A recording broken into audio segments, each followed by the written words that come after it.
Kanalıma xoş gəlmisiniz. Bugün sizə dim test toplusundan natural ədədlərin bölünmə əlamətləri qalıqlı bölmə başlığını izah edəcəm. Bir nömrəli sualla başlayaq.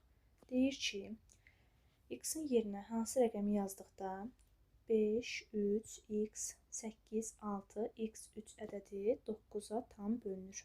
Gəlin 9-a bölünmə əlamətini yadımıza salaq. Biz bilirik ki, rəqəmləri cəmi 9-a qalıqsız bölünən ədəd 9-a tam bölünür. Bu ədədin rəqəmləri cəmini tapsaq, eləyəcək 25 üstəgəlsin 2x. Yəni biz x-a elə bir rəqəm verməliyik ki, 25 üstəgələk 2x ədədi 9-a tam bölünsün. O da biz bilirik ki, x-in bir şərtində ödənir. Yəni x-a 1 versəm, 25 üstəgələk 2 bölünsün 9, görürük ki, həqiqətən də 27 9-a qalıqsız bölünür. Doğru cavab olur B bəndi. 2 nömrəli suala baxaq. Deməli, deyir ki, A ədədini 10-a böləndə natamam qismətdə C qalıqda 8 alınır. İndi deyir ki, A ədədinin 5-ə bölünməsindən alınan natamam qisməti tapın. Deməli, bizdən soruşur ki, A-nı 5-ə böləndə natamam qismətdə nə alınır? Deməli, ilk öncə bu birisi hissədən, yəni birinci ifadədən A-nı tapaq, eləyir 10C üstəgəlsin 8. İndi biz görək 10C üstəgələk 8-i 5-ə böləndə natamam qismət nə edəcək? Bunu biz bilirik ki, 2 dənə kəsirin cəmi şəklində yaza bilərik. Yəni 10C bölünsün 5, üstəgəlsin 8 bölünsün 5.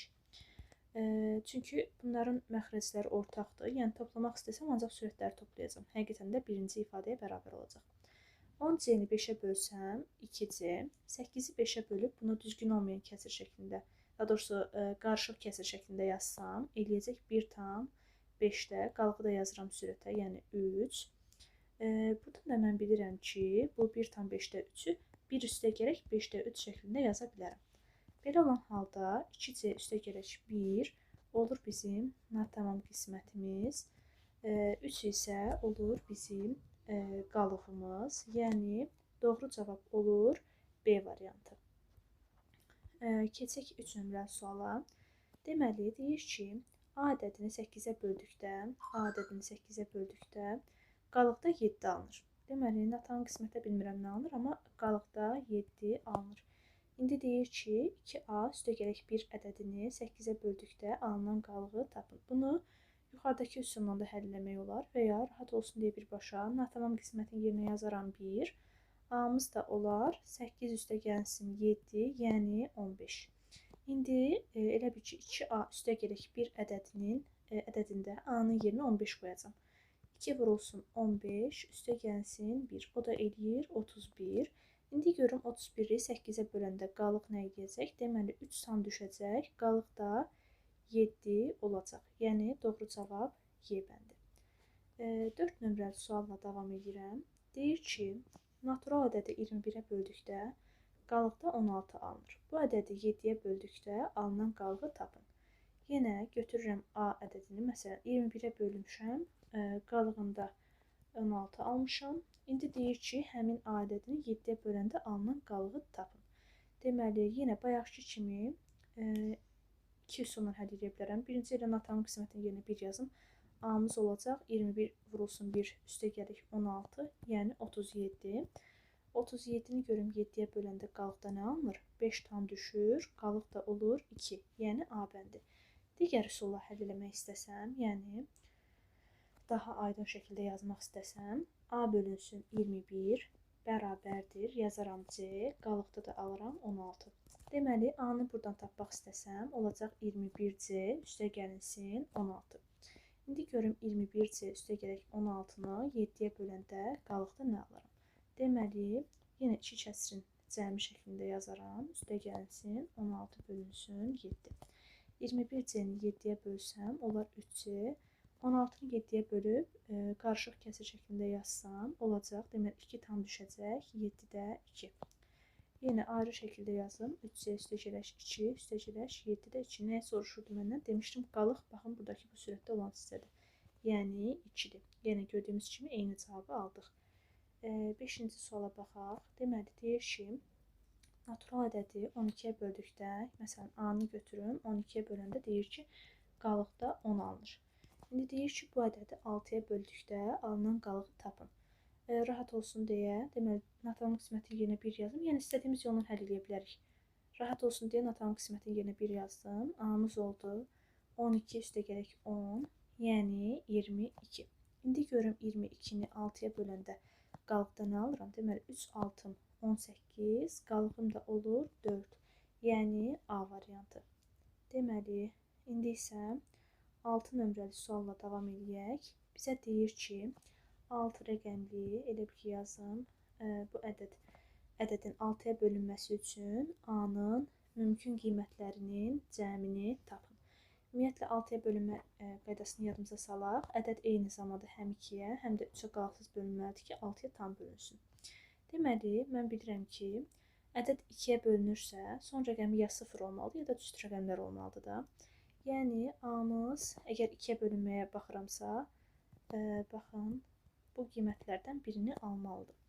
Və 3-ə bölünmə şərti üçün də bu ədədin rəqəmlər cəminə baxmalıyam. Deməli, ilk öncə rəqəmlər cəminə baxın, nə edəcək? 10 üstəgələk 2, 12, 12 üstə 1, 13, 13 üstə 6, 19. Yəni, 19 üstə gəlsin A-dır. İndi görün, mən bu A-nın, baxın, bu yuxarıdakı qiymətlərindən hansını seçim ki, 3-ə tam bölünsün bu ədədin rəqəmləri cəmi. Deməli, 0 olmaz. 2 götürsəm, aha, 19-dan 2-ni toplasam 21, həqiqətən də 3-ə qalıqsız bölünür. 4-ü götürsəm 23, 3-ə qalıqsız bölünmür. 6-nı götürsəm 25 ödənmir. Daha sonra 19-dan 8-i götürsəm 27, həqiqətən də 3-ə qalıqsız bölünür.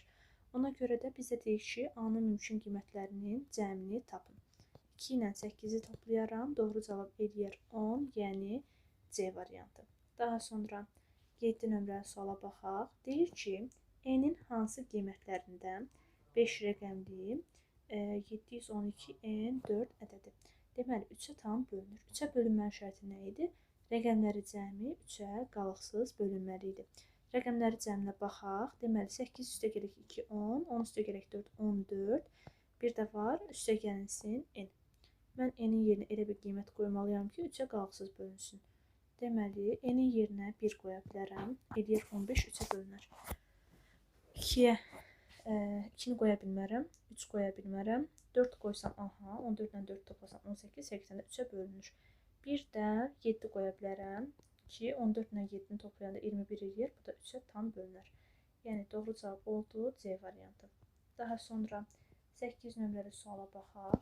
Nə deyir bizə? Deyir ki, deməli, 147.776 vurulsun 147.773 hasilinin 7-yə bölünməsindən alınan qalıq tapın. Təbii ki, biz bunları bir-birinə vurmayacaq.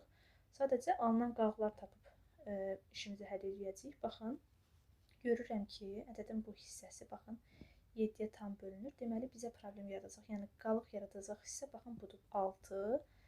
Digər ədəddə yenə, baxın, bu hissə 7-yə tam bölünür. Bu hissə amma tam bölünmür. Yəni, bu 3 tam bölünmür. Deməli, baxıram ki, birinci ədədin 7-yə bölünməsindən alınan qalıq elə bir ki, 6-dır. Çünki 6 7-dən kiçik olduğuna görə elə qalıq bunun özünə bərabər olur da. 6. İkinci ədədin 7-yə bölünməsindən alınan qalıq 3. Eləyəcək 18. İndi görün 18-i 7-yə böləndə qalıq nə eləyir? Deməli, 2 tam düşür. 2 7-dən 14. Qalığımız da eləyir 4. Yəni B variantı. Deməli, 9 nömrəli suala baxaq. Deməli, deyir ki, bizə, baxın, bu hasilin 8-ə bölünməsindən alınan qalığı. Aha. Mən bilirəm ki, birinci 8-ə qalıqsız bölünmə əlamətini yadıma salım. Ədədin elə bir ki, son 3 rəqəminin əmələ gətirdiyi ədəd 8-ə qalıqsız bölünməkdir. Məsələn, götürək 1400, görürsünüz. Son 3 rəqəmdə də 400-dür. 8-ə qalıqsız bölünürmü? Bölünür. Deməli, 1408-ə qalıqsız bölünür. İndi qaydaq misala. Deməli, bu 8-ə bölünmədən alınan qalıq tapmaq üçün də onda nəyə baxıram? Yenə də son 3 rəqəmin əmələ gətirdiyi ədədə. Baxın, deməli, 885-i, baxın, təbii ki, 8-ə bölsəniz, eləyəcək 110 qalıq 5. Sonra 882-ni 8-ə bölsəniz, deməli, olacaq 110 qalıq 2. Onda mən nə edirəm? Deməli, bu qalıqları vururam bir-birinə, çünki arada vurma var. Deməli, 5 vurulsun 2, eləyir 10. Daha sonra isə onun 8-ə bölünməsindən alınan qalığı tapıram. Bu da eləyəcək 2. Yəni, doğru cavab D variantı olacaq. Deməli, keçirəm 10 nömrəli misala. Deməli, bizə verib ki, xz vurulsun 4yz bərabərdir 7344 bərabərliyindən x üstəgələk, y üstəgələk z cəmini tapın. Deməli, bunu məntiq yürütməklə həll edəcəyik. Baxın, son rəqəmlər z-dir. Elə bir ki, z-i z-ə vurub və z-in kvadratı ya 4-dür, ya da ki, elə bir ki, kvadratının son rəqəmi 4 ilə qutarıb. Bunlar da mən bilirəm ki, onda z-imiz hansı qiymətlər ola bilər? Ya 2 ola bilər, məsələn, 2-nin kvadratı eləyər 4, ya da 8 ola bilər. Yəni, 8-in kvadratı eləyər 64, onda son rəqəmi nədir? 4-dür. Deməli, daha sonra keçirəm, baxım görüm, x-in hansı qiymətləri ala bilir. X-in yerinə, ümumiyyətlə, uşaqlar, tutaq ki, 2 qoysam, ümumiyyətlə düşünək. Elə bir ki, məntiqlə mən 400 neçəni 20 neçəyə vursam, 8000 nə qədər eləyər də? Yəni, 8 ilə başlayar o rəqəm. Amma mənim nə lazımdır? Başlanğıcı 7 olsun. Deməli, x 2 ola bilməz. X onda olacaq 1. İndi baxım görüm, 7344-dür. Deməli, birinci x ədədinə baxaq görək. X ədədi nə olacaq? Ya x-in onsuz da 1-dir həmişə. Z-im 2 olanda olacaq 12. Yenə də x-in 1-dir onsuz da. Z-im 8 olanda olacaq 18. Yəni, bu iki qiymətdən birini alacaq da. Görək indi hansı ödəyir. Deməli, ilk öncə baxıram ki, mən burada 7344-ü bölsəm 12-yə, deməli, eləyək 612. Amma mənim ikinci ədədimin birinci rəqəmi nədir? 4-dür. Deməli, bu ola bilməz. Keçirəm, baxım görüm, 7344-ü 18-ə bölsəm nə alaram? 408 alaram. Deməli, mənim 4y, z ədədim nədir? 408-dir. Deməli, y-im onda olacaq, baxın, 0, z-im olacaq 8, x-də tapışdım 1. Bunların cəmini soruşur, o da eləyəcək 0 üstə 8 üstə 1, yəni 9. Keçirəm 11 nömrəli suala. Deyir ki, 7, x, 2, 3, y. 5 rəqəmli ədədini 5-ə böldükdə qalıqda 4 alınır. Həmin ədədin 18-ə tam bölündüyünü bilərək deyir ki, x, y hasilini tapın. Ümumiyyətlə, uşaqlar, gəlin birinci 5-ə bölünmədən söhbət gedir də. Görək 5-ə bölünmənin şərti nə idi? Ədədin deməli, sonu ya 0-la, ya da 5 ilə qutarmalı idi ki, 5-ə qalıqsız bölünsün. Deməli, mən 5-ə bölündükdə alınan qalığı tapmaq üçün hansı rəqəmə baxacam? Son rəqəmə baxacam. Yəni, elə bir ki, son rəqəmin 5-ə bölünməsindən alınan qalıq, ədədin 5-ə bölünməsindən alınan qalığa bərabərdir. Bu şəkildə. Onda, əgər y-in 5-ə bölünməsindən alınan qalıq 4-dürsə, y-imiz olacaq deməli, ya 4, ya da 5 üstə gələk 4, yəni 9 olacaq. Yəni, daha sonra baxıram ki, deyir ki, həmin ədəd 18-ə tam bölünür. Gəlin, baxaq görək 18-ə tam bölünmənin şərti nədir? Ümumiyyətlə, biz bilirik ki, onda 18-i 2 ilə qarşılıqlı sadə ədədin hasili şəklində yazırıq. Eləyir, elə bir ki, 2 ilə 9-un hasili şəklində. Deməli, 18-ə tam bölünmək üçün həmin ədəd həm 2-yə, həm də 9-a qalıqsız bölünməlidir. Ümumiyyətlə, uşaqlar, 2-yə bölünmənin şərti nə idi? Son dedim, ya 0-la, ya da cüt rəqəmlərlə qutarmalıdır da. Amma burada baxın, y-ə demişdik ki, 9. Deməli, y 9 ala bilməz. Y 4-dür, bunu tapdım. Y 4 olanda deməli, ədədimiz nə olacaq? 7, x, 2, 3, bir də 4. Aha. İndi mənə deyir ki, baxın, 2-yə bölünməni yoxladım. Qaldı nə? 9-a bölünməni yoxlamaq. 9-a qalıqsız bölünmək üçün rəqəmləri cəmi 9-a qalıqsız bölünməlidir. Gəlin bir dənə bunun rəqəmləri cəmini tapaq. Eləyəcək 7 üstə 2, 9, 9 üstə 3, 12, 12 üstə 4, 16. Yəni, 16 üstə x ədədi 9-a qalıqsız bölünməlidir. Avtomatik görünür ki, x-imiz 2 ola bilir də. Çünki 16 üstə 2, 18, 9-a bölünür. Deməli, x-imiz 2-dir, y-imiz də 4-dür. 2 ilə 4 hasildə eləyəcək 8, yəni doğru cavab B bəndə olacaq. Daha sonra keçirəm 12 nömrəli suala. Deyir ki, 4, 5, x, 8, y. 5 rəqəmli ədədini deyir ki, 5-ə böldükdə qalıqda 3 alınır. Deməli, y-im avtomatik nə olacaq? Deməli, yəni y-i 5-ə böləndə qalıqda 3 alınır da dolayısıyla. Deməli, y-imiz ya 3-dür, ya da 5 üstə gələk 3, 8-dir. Deyir ki, həmin ədədin 18-ə tam bölündüyünü bilərək, deməli, x, y hasilini tapın. 18-ə tam bölünürsə, bayaq dedik, həm 2-yə qalıqsız bölünməlidir, həm də 9-a qalıqsız bölünməlidir. 2-yə qalıqsız bölünürsə, son rəqəm tək ədəd ola bilməz, tək rəqəm ola bilməz. Y bərabərdir 3, avtomatik silinir. Keçirəm 9-a bölünmə şərtinə, çünki 2-yə bölünməni yoxladım. 9-a bölünməsi üçün nə olmalıdır? Rəqəmləri cəmi 9-a qalıqsız bölünməlidir. Gəlin rəqəmləri cəmini tapaq. 4 üstə 5, 9, 9 üstə 8, 17. Deməli, gəlin bir dənə y-in qiymətini yazaq, yerinə tapdıqda. 4, 5, x, 8, y-nə tapdım 8. Aha. İndi rəqəmlər cəminə baxaq. 4 üstə 5, 9, 9 üstə 8, 17, 17 üstə 8, 25 edir. Deməli, x üstə 25 ədədi 9-a tam bölünməlidir. X nə olur? 2 olur. X-im 2-dirsə, y-im 8-dirsə, hasili nə olur? 2 vur 8, yəni 16. Doğru cavab Y bəndi. Daha sonra keçək, deməli, 13 nömrəli suala. Deməli, əgər ədəd 3-ə qalıqsız bölünürsə, məsələn, götürüm hər hansı bir A ədədi. A ədəd əgər 3-ə qalıqsız bölünürsə, yazın buradan baxın, qalığımız 0-dır, yəni qalıqsız bölünür. Və deyir ki, 12-yə böləndə alına bilən müxtəlif qalıqların cəmini tapın. Həmin ədədi 12-yə böləndə deyir ki, qalıq alınır. Deməli, hər hansı bir qalıq alınır. Deməli, mən bilirəm ki, ikinci hissə nədir? Qalıqlı bölmədir. Qalıqlı bölmədə nə olurdu? Deməli, həmişə onsuz da bölünən böyük olur da. Yəni, A-mız 12-dən böyük olmalıdır. Həm də 3-ə qalıqsız bölünməlidir.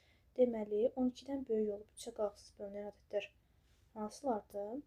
Deməli, olacaq məsələn 15, 3-ü artır da, 3-ə bölünən ədədlər 18, 21, daha sonra götürün məsələn 24, nəsə, belə-belə davam edir. İndi mən deyir ki, fikir verin, deyir, müxtəlif qalıqların cəmini tapın. Əgər bu ədəd 3-ə qalıqsız bölünür, bu heç bunu yoxladıq. Görə indi 12-yə böləndə qalıq nə alınır? Baxın, 15-i 12-yə bölsəm, 1 tam düşəcək, qalıq nə olacaq? 3 olacaq. 18-i 12-yə bölsəm, 1 tam düşəcək, qalıq olacaq 6. 21-i 12-yə bölsəm, 1 tam düşəcək, qalıq olacaq 9. Gördüyümüz kimi 24 onsuz da 12-yə qalıqsız bölünür. Yəni, qalıq 0-dır. Baxın, indi baxın, 27-ni 12-yə böləndə nə olacaq? 2 tam düşəcək, qalıq da olacaq 3. Baxın, qalıqlar təkrarlanmağa başlayır. Baxın, 3, 6, 9, 0, yenə başlayacaq. 3, 6, 9, 0. Belə-belə təkrarlanacaq. Onda mənə də lazımdır ki, müxtəlif qalıqların cəmini tapım. Müxtəlif qalıqlar nə olur? 3 üstə gələk, 6 üstə gələk, 9, 0-ı saymıram. Onsuz da 0-la nəyi toplayıram? Sözünə bərabər olur. Bu da eləyəcək 3 üstə 6, 9, 9 üstə 9, 18. Deməli, doğru cavab olacaq D bəndi. 14 nömrəli suala davam edək. Deyir ki, 7-yə qalıqsız bölünən natural ədədləri 28-ə böldükdə alına bilən müxtəlif qalıqların cəmini tapın. Deməli, hər hansı bir A ədədi götürürəm. Bu ədəd 7-yə qalıqsız bölünür. Baxın, natural qismətdə nə salınır? Amma qalığım 0-dır, yəni qalıqsız bölünür. Və bu ədəd 28-ə bölünəndə, yəni natural qismətdə nə salınır, bilmirəm. Və qalıq alınır burada.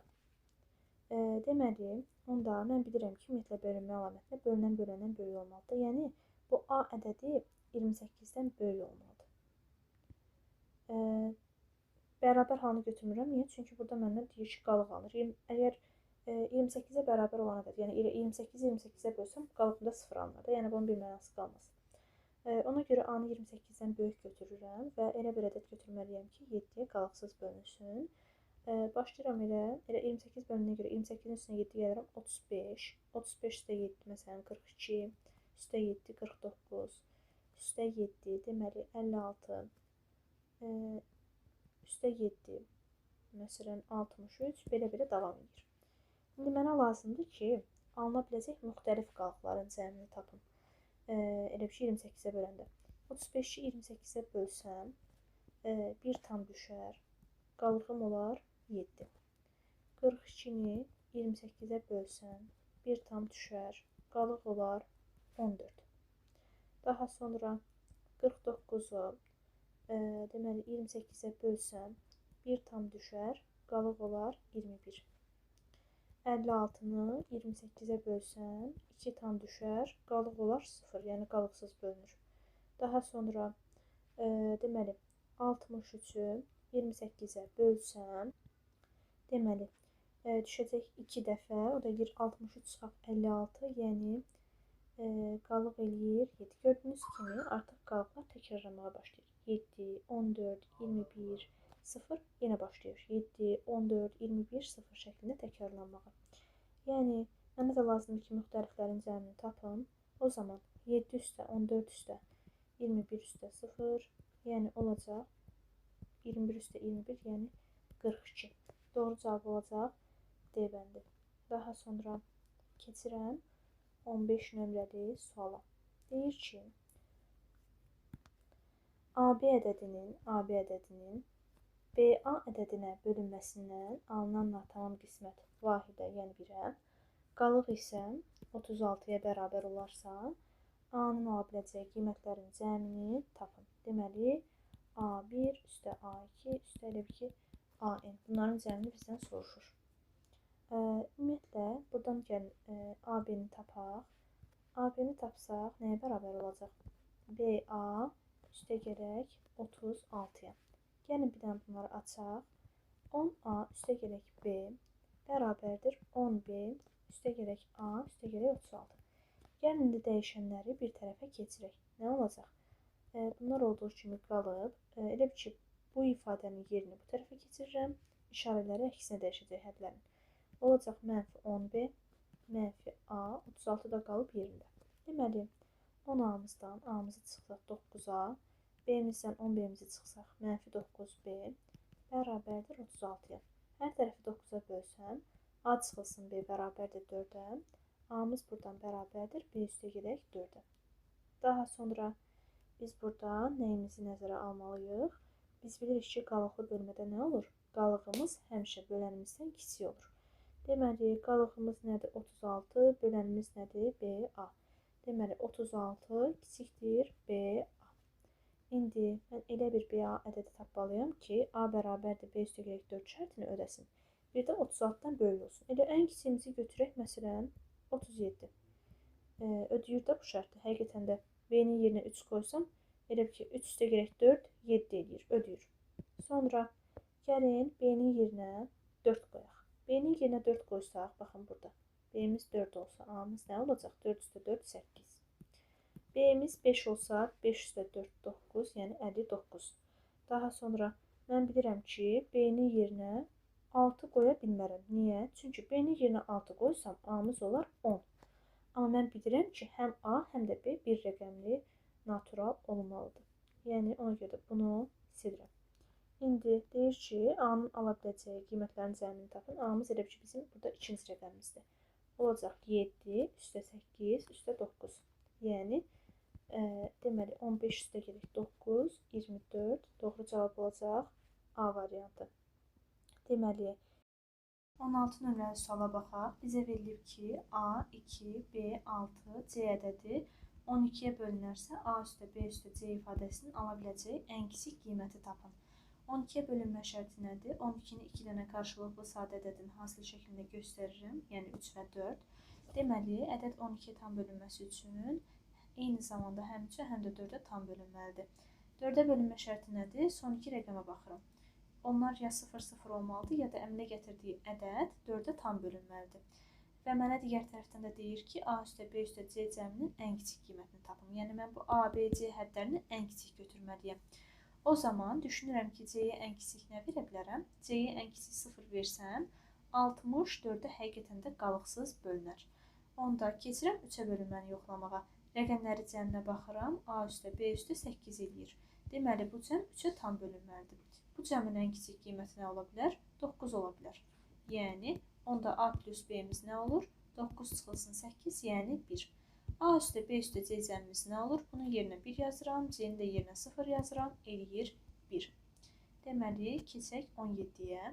Deyir ki, rəqəmləri fərqli olan 2 rəqəmli ədədi tez AB yazıram və mənə deyir ki, A-mız fərqlidir B-mizdən.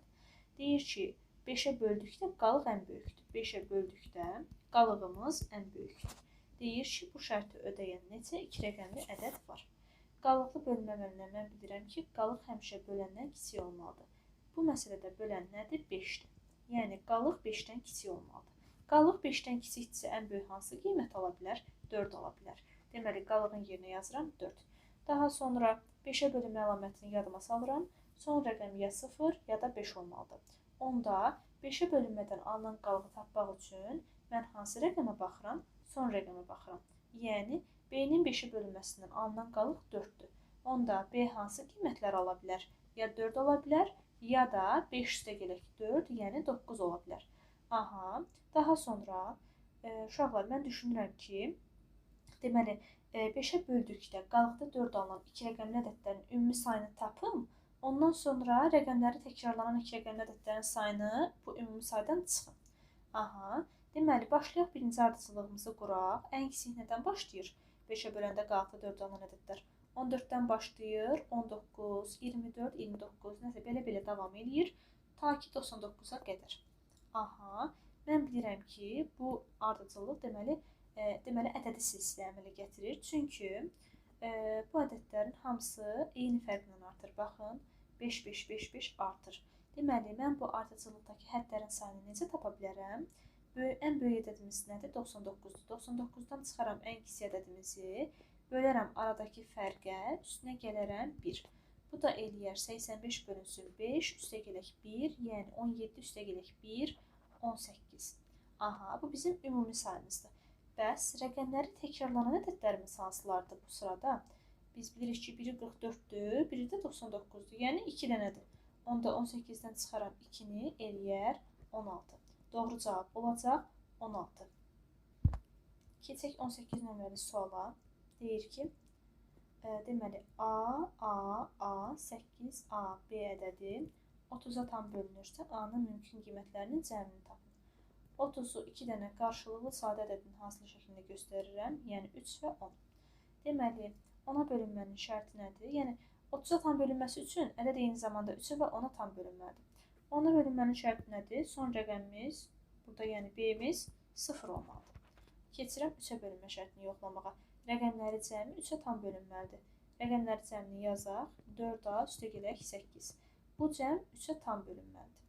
Deməli, baxıram ki, görüm A-nın yerinə hansı qiymətləri verə bilərəm. Deməli, birincisi 1-dir. 1 4-ə vursam 4 eləyər, 8-lə toplasam 12 3-ə bölünür. İkincisi 4-dür. 4-ü 4-ə vursam 16, 8-lə toplasam 24 3-ə tam bölünər. Üçüncüsü də 7-dir.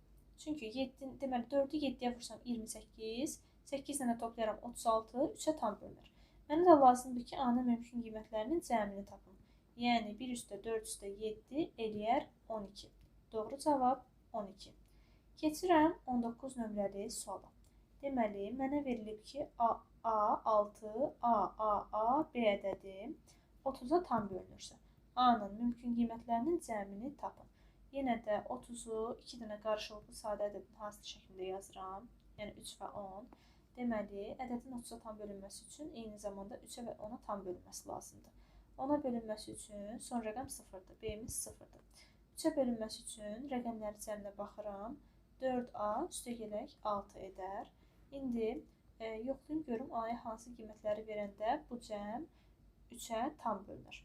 Aha, baxıram ki, 3 versəm A-ya, eləyəcək 3 4-ün 12 üstə 6, yəni 18. Daha sonra 6 versəm, 6 4-ün 24 üstə 6 eləyir 30, 3-ə tam bölünür. Bir dənə verə bilərəm, 9 verə bilərəm. 9 4-ün 36, 36 ilə də 6-nı toplasam eləyər 42. Deməli, bu ədədləri qoysam, bu cəm A-ya 30-a tam bölünür. Aha, deyir ki, indi bunların cəmini tapın. 3 üstə 6 üstə 9 eləyər 9 üstə 9, yəni 18. Keçək deməli 20 nömrəli suala. Verilib ki, AB ədədini 9-a böldükdə qalıqda 5 alınır. Onda ABC ədədi 9-a tam bölünürsə, bizdən C-ni soruşur. Aha, AB ədədidir 9-a böləndə qalıqda 5 alınıb. Amma ABC ədədini 9-a böləndə yenə natam qismətdə nəsə alınıb, amma qalığımız nədir? 0-dır, çünki tam bölünür. Aha, məndən C-ni soruşur. Əgər ədəd 9-a tam bölünürsə, onda rəqəmləri cəmi 9-a tam bölünməlidir. Aha, deməli mən 9-a böləndə alınan qalıq hansı üsulla tapmalıyam? Onun rəqəmləri cəminə baxmalıyam. Deməli, A üstə gələk B-ni 9-a böləndə qalığımız alınıb 5. Deməli, A üstə gələk B cəmimiz nə ola bilər buradan? 14 ola bilər. Ki, 14-ü 9-a böləndə qalıqda 5 olaram. Onda mən əgər ABC ədədi 9-a tam bölünürsə şərt nədir? Rəqəm cəmi 9-a tam bölünməlidir. Yəni, baxın, A üstə, B üstə, C cəmi 9-a tam bölünməlidir.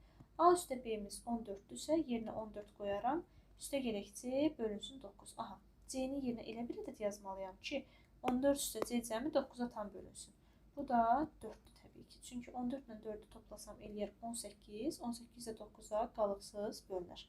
Deməli, doğru cavab eləyər 4. Keçirəm 21 nömrəli suala. Deməli, bizə verilib ki, AB ədədini 9-a böldükdə qalıqda 3 alınır. Qalığımız 3-dür. Və ABC ədədi 9-a tam bölünür. Yəni, nədir? Qalığımız 0-dır. Deməli, 9-a bölündə alınan qalığı necə tapıram? Rəqəmləri cəminin 9-a bölünməsindən alınan qalığı tapmaqla. Deməli, bu A üstə gələk B cəmimiz 9-a bölünəndə qalığımızda 3 alınıb. Onda A üstə gələk B cəmimiz hansı qiymət ala bilir? Deməli, 12 ola bilər ki, 9-a böləndə qalıqda 3 alınsın. Onda, baxın bu ikinci hissəyə, baxın, burada 9-a tam bölünürsə, deməli, bu A üstə B üstə C cəmi də 9-a tam bölünür. A üstə B-nin yerinə 12 yazsam, 12 üstə C bölünsün 9. Deməli, mən C-nin yerinə hansı qiymət yaza bilərəm? 6 yaza bilərəm. Eləyər 12 üstə 6, 18. Həqiqətən də 9-a tam bölünər.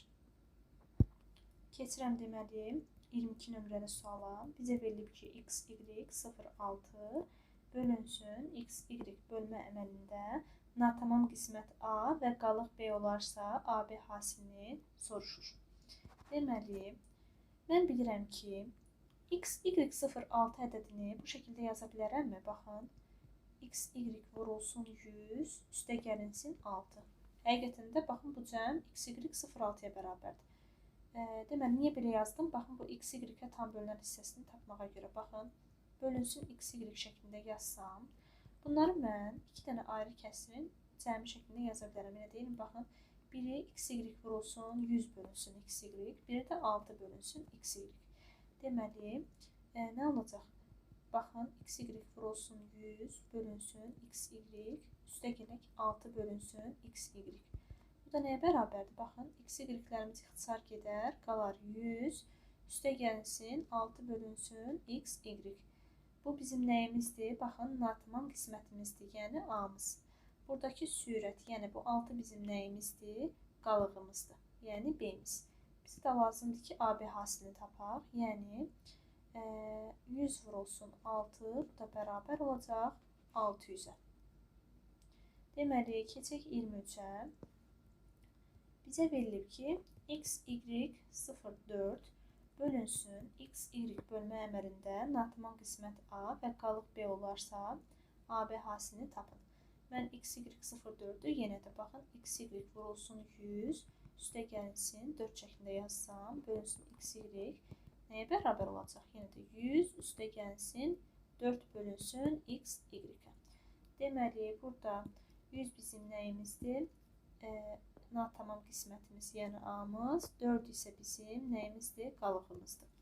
Aha, deməli, AB hasilini də bizdən soruşur. 100 vurulsun 4 bərabər olar 400-ə. Aha, keçirəm 24-ə. Bizə verilib ki, 2 natural ədədin cəmi 211. Bu ədədlərdən, baxın, biri A-dır, biri də B-dir. Cəmlərini bizə verib 211. Mənə deyir ki, bu ədədlərdən böyüyünü kiçiyinə böldükdə natamam qismətdə 4, qalıqda 1 alınır. Düşünürəm ki, A-mız böyükdür, tutaq ki. A-nı B-yə bölüb, natamam qismətdə 4 alıb, qalıqda da 1 alıb. Aha. Və buradan deməli, deyir ki, ədədlərdən böyüyünü tapın. Birinci buradan A-nı tapaq. A-mız nədir? 4B üstə gələk 1-dir. İndi mən bu birisi ifadədə A-nın yerinə 4B üstə gələk 1 qoya bilərəmmi? Təbii ki də. 4b üstəgələk 1 üstəgələk b bərabərdir 211-ə. 4b ilə b-ni toplasam, eləyər 5b. 1-i də digər tərəfə atsam, olar 211 çıxaq 1, yəni 210. Onda b-miz nə olar? 4, 5-imiz 20, onu da 5-ə böləndə 2. B 42-dir. Mən demişdim axı A-nı böyük düşünürəm deyə. A-mız nədir? Baxın, A-mız nədir? A-nın yerinə yazacağam 4b üstəgələk 1. Deməli, 4b üstəgələk 1-dirsə, B-nin yerinə yazıram, baxın, 42 aldımsa 42 yazıram. B-nin yerinə yazıram 42, 4 vurulsun 42 üstəgələk 1. Deməli, bu nə eləyir? 4, 2-miz 8, 4, 4-ün 16, 168 ilə də 1-i toplasam, eləyəcək 169. Keçirəm 25-ə. Bizə verilib ki, 9n kubu bərabərdir m087 bərabərliyindən m-in hasilini tapın. Aha, və deyir ki, n-imiz natural ədəddir. Aha, burada mən bilirəm ki, baxın, burada 9 vurğu varsa əgər, baxın, bunun açılışında 9 vurğu varsa əgər, deməli bu ədəd, yəni m087 ədədi 9-a tam bölünəcək. 9-a tam bölünməsinin şərti nədir? Rəqəmləri cəmi 9-a tam bölünəcək. Rəqəmləri cəmini yazaq, m üstəgələk 8 üstə 7, yəni 15. Bu cəm 9-a tam bölünməlidir. Deməli, mən m-ə burada hansı qiyməti verə bilərəm ki, bu 9-a tam bölünsün? 3-ü. 15-dən 3 toplasam 18 həqiqətən də 9-a bölünər. Deməli, mən nə aldım? 9n kubu bərabərdir. Deməli, artıq 3087 yazıram birbaşa. 3087. Deməli, buradan n kubunu tapmaq üçün neyinirəm? 3087-ni bölürəm 9-a. 3087-ni 9-a bölsəm, 3 9-un 27, 38-i də 9-a bölsəm, 4 9-un 36, 27-ni də 9-a bölsəm 3, qalıq 0. Deməli, 343. Nəyin kubu 343-dür? 7-nin kubu. Yəni, n-imiz 7-dir. n 7-dir, m də tapmışdım 3. Bizə də deyir ki, m-in hasilini tapın. M-in hasili nəyə bərabər olacaq? 3 vurulsun 7, yəni 21. Daha sonra keçirəm 26-cı məsələyə. Verib ki, 7-yə böldükdə qalıqda 4 alınan ədədlər. Məsələn, yazıram A ədədi. Və deyir ki, 2 rəqəmli ədəd deyir aşağıda. Qalıqda 4 deməli alınan ədədlər 3-ə tam bölünürsə, bu şərti ödəyən 2 rəqəmli ədədlərdən ən kiçik və ən böyüyünün cəmini tapın. Deməli, bura yazıram 2 rəqəmli ədəd AB. Bunu 7-yə böləndə mən natamı qismətdə nəsə almışam, qalığım da 4-dür. Və deyir ki, bu AB ədədi 3-ə tam bölünürsə, yəni qalığımız 0-dırsa, mənə deyir ki, bu şərti ödəyən 2 rəqəmli ədədlərdən ən kiçik və ən böyüyünün cəmini tapın. Deməli, burada, baxın, bax bu yuxarı hissə var. Buradakı natamam qismətinin yerinə 1-dən başlayaraq ədəd qoyuram. Görüm, hansı 3-ə tam bölünəcək. Məsələn, birinci qoyuram onun yerinə 1. AB-miz nə olur? 7 üstə 4, 11. Axı, 11 3-ə tam bölünmür. Deməli, bu ödənmir. Bir dəfə natamam qismətdə, deməli, buranın gəlin C ilə işarə edək. Bir dəfə də C-yə gəlin verək 2. Onda AB-miz nə olacaq? 7 vuraq 2, üstə gələk 4. Yəni 18. 18 3-ə bölünürmü? Həqiqətən də qalıqsız bölünür. Deməli, ən kiçik ədədimiz, 2 rəqəmli ədədimiz 18-dir. Bunu bildik. 18 bizim ən kiçiyimiz. Qırağına qeyd edeyim, minimum. Aha, mənə lazımdır ki, ən böyük ədədi tapım ki, 7-yə bölünəndə qalığında 4 alınsın, 3-ə də qalıqsız bölünsün. Gəlin birinci 7-yə qalıqsız bölünən ən böyük ədəd tapım. Bu nədir? 98-dir, baxın. Həqiqətən də 7-yə qalıqsız bölünür. Aha, amma əgər mənə lazımdır ki, qalığında 4 alınsın, 98-in üstə 4 gəlməliyəm də. Bu qalığı tapmağa görə baxın, nə eləyəcək? 102, 102 amma 3 rəqəmlidir. Mənə lazımdır ki, 2 rəqəmli. Keçirəm 98-dən bir deməli əvvələ. 7-yə qalıqsız bölünən tapmağa görə 98-dən 7-sini çıxıram, eləyir 91. İndi qalıqda 4 alınması üçün üstünə gəlirəm 4. Həqiqətən də 7-yə bölünəndə bu ədəd qalıqda 4 alır. Amma 3-ə qalıqsız bölünmür. Bunu sildim. Keçirəm bir rəqəm əvvələ. deməli 91-dən 7-sini çıxsam eləyəcək 84. Bunu da üstünə gəlsəm 4 o qalığı almağa görə 88. Amma bu 88 də 3-ə tam bölünmür deyə bunu silirəm. Ondan sonra keçirəm yenə bir əvvələ. 84-dən əvvəl 7-yə bölünən ən böyük ədəd nədir? 84-dən 7-sini çıxıram. Qalır deməli 77. Deməli qalıqda 4 alınması üçün 7-yə böləndə bunu da üstünə gəlirəm 4 eləyir 81. Aha, 81 həqiqətən də 3-ə qalıqsız bölünür. Deməli bu mənim nəyimdir?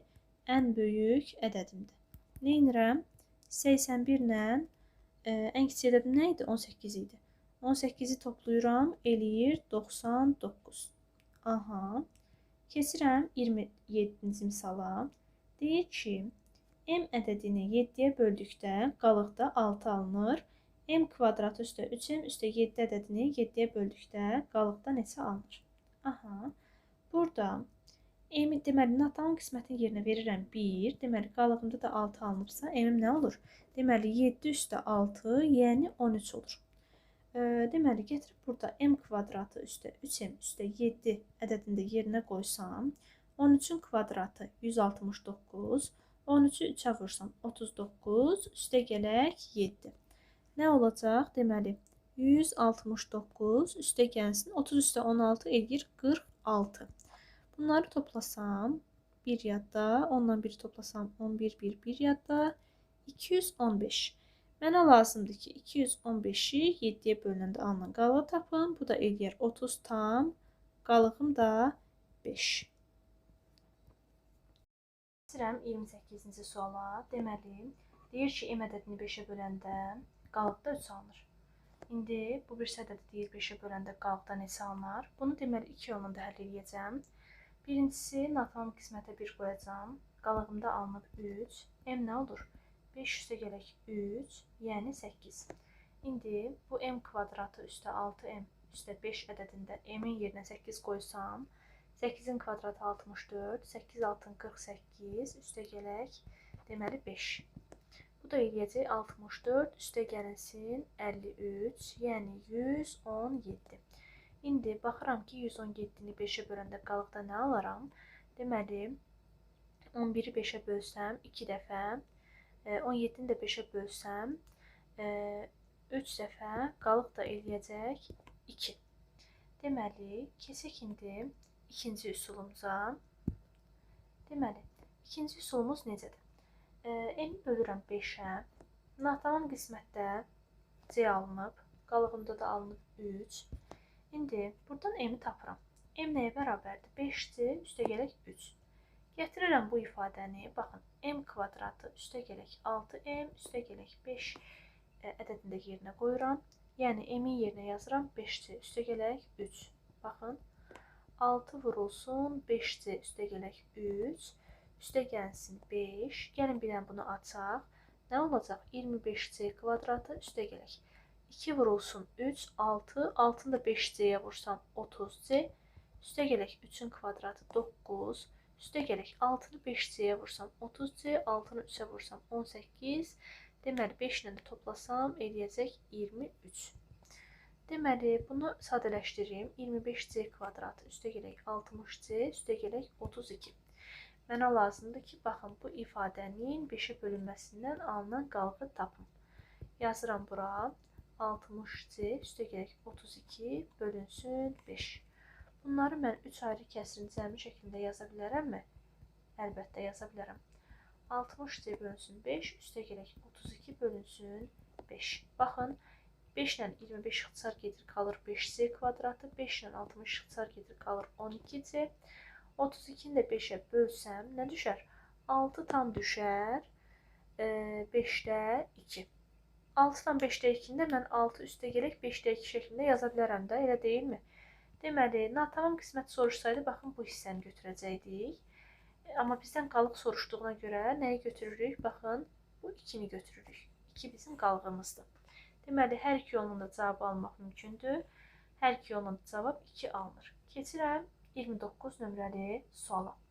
Deməli, bizə verilib ki, n ədədini m kubu ədədinə böldükdə natamam qismətdə 2, qalıqda 31 alınarsa, n-in ən kiçik qiymətinin rəqəmləri cəmini tapın. Deməli, burada birinci n-i alım, n nəyə bərabərdir? 2 vurulsun m kubu, üstünə də qalığı gəlirəm, 31. İndi daha sonra burada diqqətli oluram. Mən bilirəm ki, qalıqlı bölmədə qalıq həmişə böləndən kiçik olmalıdır. Yəni 31 kiçik olmalıdır m-in kubundan. Deməli, görüm m-in yerinə hansı ədəd yazım ki, kubu 31-dən böyük olsun. 2-ni yazsam 8 olar. Bu olmaz. 3-ü yazsam 27 də kiçik olar, amma 4 yaza bilərəm. 4-ün kubu eləyər 64, həqiqətən də 31-dən böyük olar. Deməli, m-imiz 4-dür. M-in yerinə gətirib 4 qoyuram. Yəni, ən kiçik dediyinə görə mən 4-ü götürdüm. Aha, 2 vurulsun 4-ün kubu, üstə gələk 31. Yəni, 2 vurulsun 4-ün kubu 64, üstə gələk 31. 128 ilə də 31-i toplasaq, deməli, eləyəcək 159. Və deyir ki, rəqəmləri cəmini tapın. 1 üstə gələk 5 üstə gələk 9, yəni 6 üstə gələk 9, 15. Doğru cavab 15. Keçirəm 30-a. Deməli, deyir ki, yenə də, baxın, n ədədini 35-i böldükdə natamam qismətdə m nə deyirsə bir-bir yazıraq. Qalıqda isə m kubu alınarsa, n-in ən böyük qiymətinin rəqəmlər cəmini soruşur bu dəfə. Buradan n-i alaq, n nədir? 35m üstə gələk m kubudur. Və mən qalıqlı bölmədən bilirəm ki, qalıq hər zaman böləndən kiçik olmalıdır. Yəni, m kubu kiçik olmalıdır 35-dən. Aha, m kubu 35-dən kiçik olmalıdırsa, m-ə ən böyük hansı qiyməti verə bilərəm? Deməli, 4-ün kubu olmaz, amma 3-ün kubu yaza bilərəm. Deməli, çünki 3-ün kubu 27 eləyər, həm də 35-dən kiçik olan, deməli, kubu 35-dən kiçik olan ən böyük ədəd olmuş olar. Deməli, m-in yerinə yazıram 3. M əgər 3-dürsə, baxın, m-in yerinə yazsam 3. Deməli, 35 vurulsun 3. Üstə gəlsin 3-ün kubu, yəni 27. Nə eləyəcək? Baxın, 3 5-in 15, 1 yadda, 3 üçün 9, üstə 1, 10. Deməli, üstə gələk 27, eləyəcək 132. İndi deyir ki, rəqəmləri cəmini tapın. 1 üstə 3 üstə 2, yəni bu da eləyəcək 6. Keçək 31-ci suala. Bizə verilib ki, 402 AB və 75 CD ədədlərini 4-ə böldükdə qalıqda 3 alınır. Onda bizdən soruşur ki, A üstə gələk B bölünsün C üstə gələk D ifadəsinin ən böyük qiymətini tapın. Bu ifadənin ən böyük alması üçün nə olmalıdır? Sürətim ən böyük olmalıdır, məxrəcim də ən kiçik olmalıdır. Gəlin birinci 4-ə bölünmədən alınan qalığı görək hansı üsulla tapırıq. 4-ə bölünmə qaydasını yadımıza salsaq, ədədin son 2 rəqəmi ya 0,0 olmalıdır, ya da son 2 rəqəmin əmələ gətirdiyi ədəd 4-ə qalıqsız bölünməlidir. Onda belə çıxır ki, 4-ə bölünmədən alınan qalığı necə taparam? Son 2 rəqəmin əmələ gətirdiyi ədədə baxaram. Yəni buradan həm AB, həm də CD ədədlərini 4-ə böldükdə qalıqda 3 alınır. Gəlin indi baxaq görək, sürətin ən böyük olması üçün nə etməliyəm? A-ya da B-yə də ən böyük qiymətlər verməliyəm də və yoxlamalıyam. Deməli, düşünək ki, A-mız 9, B-miz də 9-dur. Onda nə olur? 99. Görək 99-u 4-ə böləndə nə alınır? Həqiqətən də görürük ki, qalıqda 3 alınır. Deməli, mən bunu sürətim üçün qəbul edirəm. Keçirəm məxrəc yoxlamağa. C plus D cəmimiz görək ən kiçik hansı qiymətləri ala bilər? Yoxlayaq. Tutaq ki, düşünək C üstə gələk D cəmimiz 1-dir. Bu hansı hallarda mümkündür? C-miz 1, D-miz 0 olanda və ya C-miz 0, D-miz 1 olanda. Və mən baxıram ki, C və D-nin bu qiymətlərində qalıq 3-dən fərqli olur. Mənə lazımdır ki, qalıq 3 olsun. Deməli, bu halı silirəm. Onda düşünürəm ki, C üstə gələk D cəmimiz olsun 2. Bu hansı hallarda mümkündür? C ilə D-nin 1 olduğu hallarda və ya C-miz 2, D-miz 0 olanda, C-miz 0, D-miz 2 olanda. Görün indi bu hallardan hansısa birində 4-ə böləndə qalıqda 3 alınırmı? Görürəm ki, C-nin 1, D-nin də 1 olduğu halda sonuncu 2 rəqəmli ədəd nə olur? Elə bir ki, 11 olur. 11-i də 4-ə böləndə həqiqətən də qalıqda 3 alınır. Onda nə edirəm? Sürətimə götürürəm 9 üstə gələk 9. Məxrəci də aldıq ki, 1 üstəgələk 1. Bu da eləyir 18 bölünsün 2, yəni 9. Deməli, keçək 32-ci suala. 32-ci sualda bizə verilib ki, 58 AB və 238 CD ədədlərini 4-ə böldükdə qalıqda 2 alınır. Deməli, daha sonra bizə deyir ki, A üstəgələk B bölünsün C üstəgələk D ifadəsinin ən böyük qiymətini tapın. Yenə də sürətimiz ən böyük olur, məxrəcimiz ən kiçik olur. 4-ə bölünmədən alınan qalıq tapmaq üçün son iki rəqəmə baxıram. AB-ni də CD-ni də 4-ə böləndə qalıqda 2 alınmalıdır. Məsələn, düşünək ki, yəni sürətə baxaq. A-nı götürək 9, B-ni götürək 9. Nə olur son iki rəqəm? Bax, 99. 99-u 4-ə bölsəm nə edəcək? 24. Deməli, daha sonra qalığım da olur 3. Mənə lazımdır ki, qalığım 2 alınsın. Bunu silirəm. Keçirəm digər hala. A-nın 9, məsələn, B-nin 8 olduğu hala. İndi yoxlasam, 98-i 4-ə bölsəm nə alınacaq? 24 düşəcək, qalıq da olacaq 2. Deməli, sürətimi bu şəkildə qəbul edirəm. 9 üstəgəlsin 8 şəklində. Keçin məxrəci yoxlamağa. Deməli, C üstəgələk D cəmimiz görək hansı qiymətləri ala bilər. Deməli, C üstəgələk D cəmimiz ala bilər. Məsələn, ən kiçik nə ola bilər? 1. Nə olur onda? Bu hansı halda mümkündür? C-nin 0, D-nin 1 olduğu halda və ya deməli, C-nin 1, D-nin 0 olduğu hallarda. Baxın görüm, bu iki haldan hansısa birini yoxlayanda 4-ə bölündə qalıqda 2 alırammı? Baxıram ki, C-nin 1, D-nin 0 olduğu halda, baxın, ədədin sonu nə olur? Elə ki, olur 10. 10 da 4-ə böləndə qalıqda 2 alınır. Deməli, sürətimə yazıram 9 üstəgəlsin 8, məxrəcimə də yazıram 1 üstəgəlsin 0. Bu da eləyir 17 bölünsün 1, yəni 17. Deməli, bununla da natural ədədlər bölməsinin bu başlığı yekunlaşdı. Sağ olun.